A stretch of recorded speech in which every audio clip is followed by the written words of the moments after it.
I'm ranking every DH in Major League Baseball from worst to best. Welcome back to day number 9 of the 12 days of MLB rankings, where I rank every player from every team at every position in Major League Baseball for the 12 days up to Christmas, where on Christmas Day I rank my top 50 players in the league. So make sure you are subscribed so you don't miss out on any of that content, and let me know in the comment section down below what you think of my DH rankings. Let's get going into them. Getting the rankings started at number 30, Jack Suwinski of the Pittsburgh Pirates. To put it nicely, this is the worst DH option in all of Major League Baseball, and it's kind of not even close. And I'll say this, Suwinski's been a good fielder in the past, so it's kind of a waste to even have him be the DH. Pirates definitely need a different option. Suwinski last year had 150 at-bats, and it was just a complete mess. 3 homers, 7 doubles, 10 RBIs, 147 average, 281 on base, 253 slug for a 534 OPS, OPS plus at 51. I think the numbers speak for themselves. This is number 30. Next up at number 29, another guy who doesn't really make sense at the DH position, that's Jonathan India of the Kansas City Royals. What's nice is we don't care about defense at the position. India not necessarily the strongest. We're just looking at the bat, and while he was not good, he was closer to league average than Suwinski. 9 homers, 29 doubles, 45 RBIs, and nearly 600 plate appearances. Hit 233 with a 323 on base, 346 slug for a 669 OPS, OPS plus at 89. Just not very good, below league average. You've got to be a better bat to get ranked higher. The fall off for India is crazy. Maybe next year will be different. I technically already ranked him at the catcher position, but right now he's also their DH. At number 28, I've got Edgar Caro of the Chicago White Sox. Similarly, just a below league average bat, not a lot of pop in there. At the DH position, I want a little more power. You've seen the stats, you heard about it already from me ranking in the catcher spot, because he's going to kind of do both. 268 average, 333 on base, 356 slug for a 689 OPS, OPS plus at 94. It's not bad. It's just, again, for the DH position, we're looking for elite hitters. Right now, he is not one of them. Doesn't mean he can't be, but right now he's not. Coming in at number 27, I've got Arizona Diamondbacks projected DH, Adrian Del Castillo. I actually think he's a pretty good hitter, and we did see in a small sample in 2024, he hit really well, but then in a bigger sample in 2025, he hit poorly. Overall, he's probably a league average-ish hitter with not the greatest athleticism. So far in 69 games, nice. 8 homers, 11 doubles, 36 RBIs in his career, hitting 270 with a 321 on base, 445 slug for a 766 OPS, OPS plus at 110. Del Castillo hits the ball in the air a ton, needs to pull it a little bit more, but there is a world where he can be a better hitter in 2026. Also, again, I don't fully expect him to be their DH, but he is as of right now.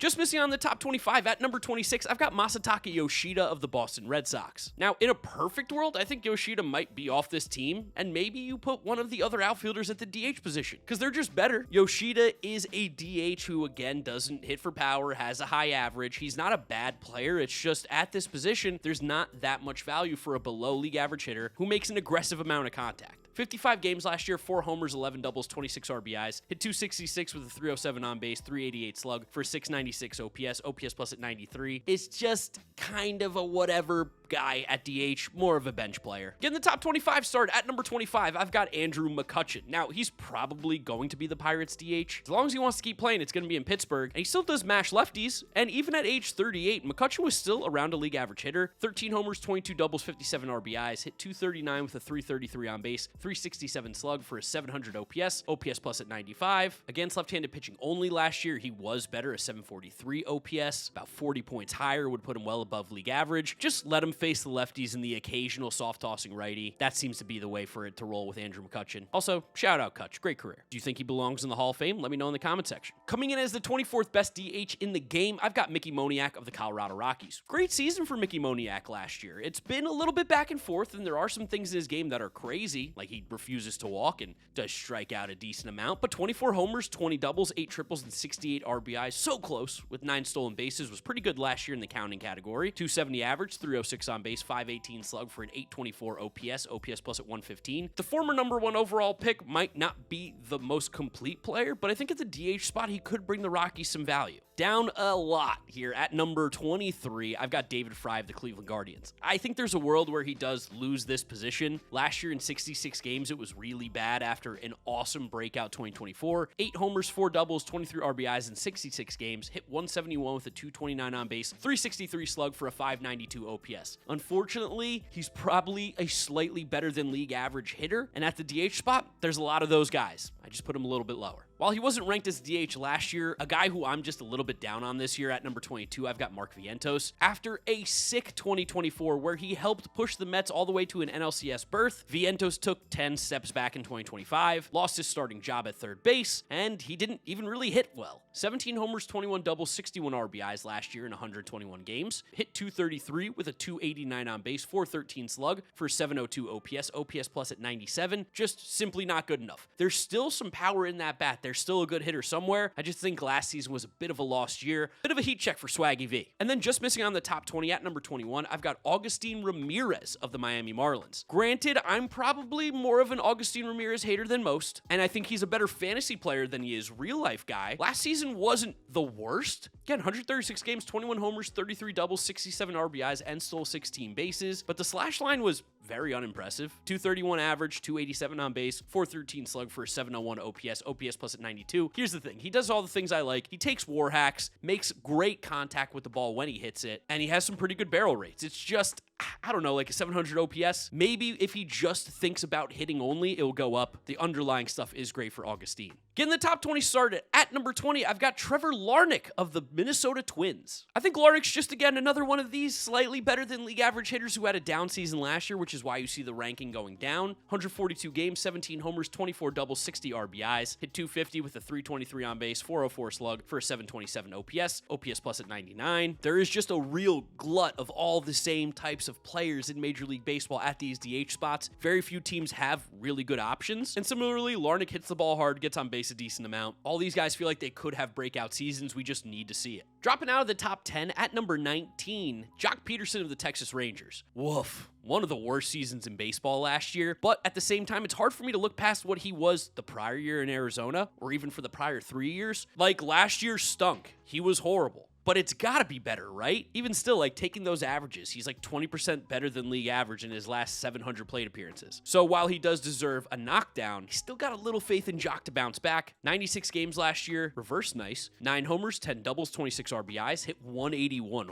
with a 285 on base, 328 slug, 614 OPS plus at 81. Still walked a ton, still has great bat speed, still hits the ball really hard. Probably just a bad season. Coming in at number 18, I've got Sal Stewart of the Cincinnati Reds. Number 1 prospect in the Reds system as of right now. Stewart played in a very small sample last year, 58 play appearances, but was awesome in that time. Hit a ball nearly 113 miles an hour, hit the ball in the air a ton, didn't strike out a lot, also didn't walk a lot, but the barrel rate was through the roof, and I do think that Sal Stewart is going to be a good ball player. Above average bat speed, seems to make good swing decisions, makes good contact with the ball. He was a top prospect for a reason. Not enough of a sample to go absolutely bonkers and rank him much higher, but I do think he's a pretty good option, a guy who will play all over the place for the Reds. Similarly, at number 17, another former top prospect, Bryce Eldridge of the San Francisco Giants. Eldridge's small sample was horrible, but I believe in Bryce Eldridge as a player a ton, and there are some really fun things that he does. Like, he hits the baseball exceptionally hard. It's going to be difficult to be a premier power hitter in San Francisco because of that ballpark, but if there's anybody who could, I think Bryce Eldridge could be a guy who could give you 30 plus home runs a year. He has great plate discipline, walked a ton in his small sample. He also did strike out, but he doesn't chase. When he makes contact, he has extremely high barrel rates. 25% barrel rate on the balls he put in play last year is crazy. Again, small sample, not sustainable, but I do like Bryce Eldridge a lot. This is a hype pick. I put him at 17. Next up at number 16, I've got Samuel Basallo of the Baltimore Orioles. Seems like he'll be their DH, especially now with Pete Alonso being at first base. Basallo's got premium bat speed. He's 21 years old at the time of recording. He hit 4 home runs in 100 plate appearances last year. He's still so raw, still so much potential, and he could even get some time catching next year. But we saw what he did in the minors. We know the profile. This can be a guy who can be an elite power hitter at the major league level for years and years to come, especially in that ballpark in Baltimore. I like Basallo a lot. Don't get caught up in the numbers. If you notice, I'm not mentioning the numbers with all these guys with small samples. I'm going off of projections and what I think they can do, and I think Basallo will be a very good player in 2026. Getting the top 15 start at number 15, I've got Dominic Canzone of the Seattle Mariners. Awesome year for Dominic Canzone, and he did some really, really cool things that, if he does it again, he's going to keep going up and up this list. Last year, Dominic Canzone swung the bat harder than he ever has, made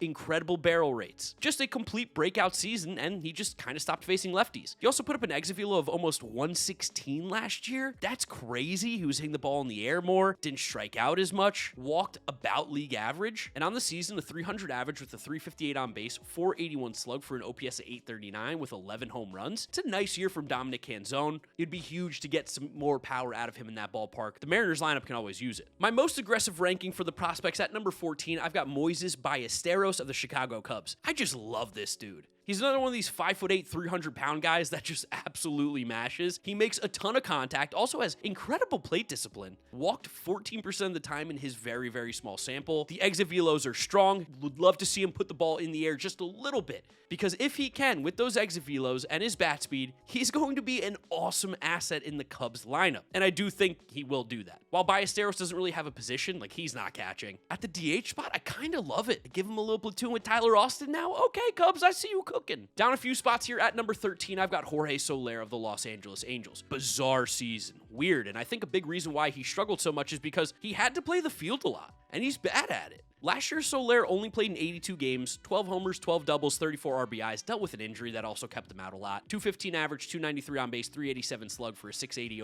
OPS plus 87. I just don't see him as that kind of player. He's 20% better than league average in most years. He's going to hit you close to 30 home runs, especially in that ballpark. Chalk it up to an off season. If he stinks again in 26, I'll drop him a ton. One of the biggest drops in today's rankings couldn't happen to a worse person. Love to see it. Marcell Ozuna at number 12. Ozuna just isn't the same hitter he was even a year ago, and it makes sense. He's getting older. While 2025 wasn't a bad season by any means, it wasn't as good as the prior two. Still, though, well above league average at the plate. 21 homers, 19 doubles, 68 RBIs in 145 games. Hit 232 with a 355 on base, 400 slug for a 756 OPS plus at 113. Ultimately, I don't know where he ends up this offseason. I don't know what team's going to take him and the nonsense that comes with him. Can he still hit? Yes. Do I care? No. Ozuna, 12. One spot ahead of him at number 11, his former teammate, Jurickson Profar. Profar's going to be the DH. They got Yastrzemski, put him in the outfield. He's better there. Just let Profar hit, and he's going to be good. After he served his suspension for PEDs, Profar played in 80 games, 14 homers, 16 doubles, 43 RBIs with 9 stolen bases, hit 245 with a 353 on base, 434 slugging for 787 OPS plus at 121. Getting him out of the outfield is a plus, not always the strongest out there defensively. He's going to get on base, he's going to hit you some home runs, he's a pesky player. It's a good addition for the Braves. I think having him for a full season will definitely make them better. Like, they played much better when he was in the lineup. Just outside the top 10 though. Because getting the top 10 started at number 10, I've got Ivan Herrera of the St. Louis Cardinals. Now, Herrera could be the catcher, but it seems like they prefer him at the DH position, and I get it. This guy mashes. 107 games last year, 19 homers, 13 doubles, 66 RBIs, even stole 8 bases, 284 average, 373 on base, 464 slug for an 837 OPS plus at 136. Played 200 games in his career, 800 OPS, 127 OPS plus. The underlying stats are just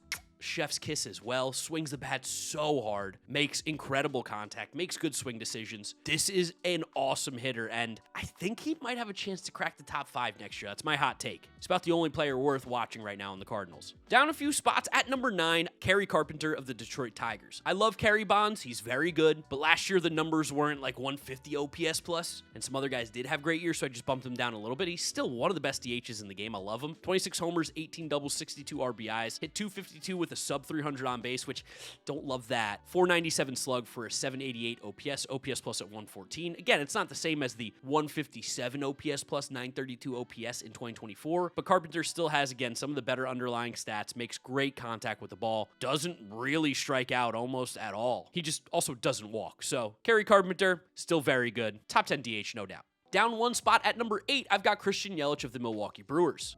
Man, I want to see one full year of Yelich healthy again. While he did play in 150 games last year, he was still constantly dealing with stuff, and even in that 150, he was awesome. 29 homers, 21 doubles, 103 RBIs with 16 stolen bases, hit 264 with a 343 on base, 452 slug for 795 OPS plus at 121. I love him. It's always a health concern for him. He's always just got nagging injuries, which hold him back from getting to that MVP level, but the barrel rates, the exit velos, everything is great. Yelich is a really good ball player. Criminally underrated. And low-key could be on his way to maybe being a borderline Hall of Famer. Just saying. Check the stats. Next up at number 7, I've got Yandy Diaz of the Tampa Bay Rays. Yandy rakes. Yandy's a beast. A career high in home runs last year, 25, 29 doubles, 83 RBIs, another career high. 300 average, 366 on base, 482 slug for an 848 OPS plus at 136. Yandy is just such an awesome DH option. If he could ever hit the ball in the air more, he might hit 40 home runs in a season. There's not many guys in baseball that hit the ball as hard, as consistently as Yandy Diaz, who also don't strike out and get on base. He's truly a freak. I mean, have you seen this guy's arms? He's busting out of his jersey. Just like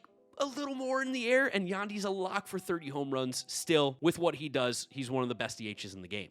And then up 5 spots, just outside the top 5 at number 6, I've got Giancarlo Stanton of the New York Yankees. The only reason I didn't put him in the top 5, how many games are you going to get out of Giancarlo? He showed, though, that he still got a ton left in the tank, especially with the bat. While he ended the season not as strong as when he came off the IL, Stanton's still doing some crazy things. 77 games, 24 homers, 66 RBIs. He hit 273 with a 350 on base, 594 slug for a 944 OPS plus at 158. He still does unbelievable damage in the zone, still walks a ton. The bat speed is like the best in baseball. The max exit velo is like the best in baseball, 118. And that's 36-year-old Giancarlo Stanton doing this stuff. Just be healthy, and the Yankees are that much better because this bat is still ridiculous. Getting the top 5 started at number 5, I've got George Springer of the Toronto Blue Jays. Can we just all stand up and clap a round of applause for George Springer and also the Toronto Blue Jays hitting coach, Mr. Popkins? The strides that George Springer made when he looked like he was on the doorstep of death as a Major League Baseball player, it's crazy. Like, he was bad in 2024, and he wasn't really good in 2023 either. And then this season, 2025, George Springer said, what if I arguably have the best season of my career? 32 homers, 27 doubles, 84 RBIs, and he stole 18 bases? Like, what? 309 average, 399 on base, 560 slug for a 959 OPS, and OPS plus at 161. That's by far the best season he's ever had. Technically, 2019 had a higher slash line in terms of OPS, but juice balls. George Springer was crazy. A major reason why the Blue Jays were so good. The bat speed went up so much, and so did the barrel rate, and so did the walk rate, and the exit velo. I was like, oh, what a season from George Springer. That was sick. Coming in at number 4, I've got Brent Rooker of the Athletics. Brent Rooker is just consistent, man. He really is. It's kind of crazy to think that he bounced around from team to team, because looking back on it, since he got to Oakland, he's just been one of the most consistent hitters in baseball. Last year, 30 homers, 40 doubles, 89 RBIs, played the entire season. A 262 average, 335 on base, 479 slug for an OPS 814. Since he's gotten to Oakland, you're looking at a guy with a slash line of 268, 343, 509, 853 OPS plus at 138. 30 home runs a year, 90, 100 RBIs. He really is just so good. And it makes sense. He was a beast in college. Look up Brent Rooker's college numbers if you guys have the chance. This is one of the best players in SEC baseball history in terms of offensive production. Rooker was sick, and I'm glad he's really found a home with the Athletics. Despite not playing much, at number 3, I've got Yordan Alvarez of the Astros. It was a down year for him, but also he played 48 games and dealt with injuries? Don't really know what's going on there. It was by far the worst season of his career, but still, this is a guy for his career who has a 163 OPS plus a 961 OPS. You can see the numbers on the screen from last year. They weren't good, but it's such a small sample for a guy who we've seen 2,700 plate appearances of being one of the best hitters in baseball prior to that. I kind of don't care. I'm going to keep him in the same spot until he plays a legit season. I'm not going to bump him down too much. This is just like the injury tax. Can't be the second best guy. Especially because when the guy at number 2, Kyle Schwarber, hit 56 home runs last year. Like, oh my God, Kyle Schwarber is so good. Kyle Schwarber is on his way to a Hall of Fame career. He's going to hit 500 home runs. And when he does, you can't keep him out of the Hall of Fame. I don't care what his WAR numbers say. 500 home runs. Put him in the Hall. All right, Kyle Schwarber glaze. Let's do it. 56 homers, the most in the National League. 132 RBIs, the most in baseball. He even stole 10 bases, walked over 100 times, hit 240 with a 365 on base, 563 slug for a 928 OPS plus at 150. The last 2 years, you're looking at a player who's averaging 47 home runs a year with a near 900 OPS. I don't care what his defense looks like. You're paying him to hit the ball, and he never has to go out in the field. If it wasn't for the number 1 guy, this is the best DH in baseball. Because, of course, at number 1, Shohei Ohtani. I mean, you guys knew this. I'll keep it short and sweet. It's the best player we've ever seen. He hit 55 home runs and drove in 102 while stealing 20 bases, had the highest OPS in the National League, the highest slugging, a near 400 on base percentage, won his 3rd MVP in the row. Oh, and he pitches. And that doesn't matter for the DH ranking, but he does because he pitches. And just a fun stat about Shohei Ohtani. You see how good he is, right? 1,000 OPS, hits the ball harder than anybody. Literally, he hit a ball 120 last year, like get out of town. Did you know you know that he's 4th percentile for whiff rate? Just goes to show you, if you swing and miss, like Shohei does a lot, it doesn't really matter. Like, he technically struck out in the 22nd percentile last year, 25.7%. That's one of the higher. But when he makes contact, it's the best contact we may have ever seen. He's so good. Oh my God, Shohei, number 1, easy. I'll glaze him more in the top 50 player rankings. So there they are, my DH rankings. Let me know in the comment section what you think. These are a little bit easier because it's just hitting. There's really not much to it. I'd love to still know what you think, though. Don't forget to subscribe so you don't miss out. We're just a few days away from my top 50 player ranking in the league. You don't want to miss that. Follow me on all my social media. GiraffeNeckMarc links are in the description. And that's where I'll wrap it up. You guys know the drill from here on out. YouTube recommends you watch this video. This is my most recent upload, so click through those if you have not yet seen them. Thank you guys for watching, and I'll catch you all on the next one. Bye.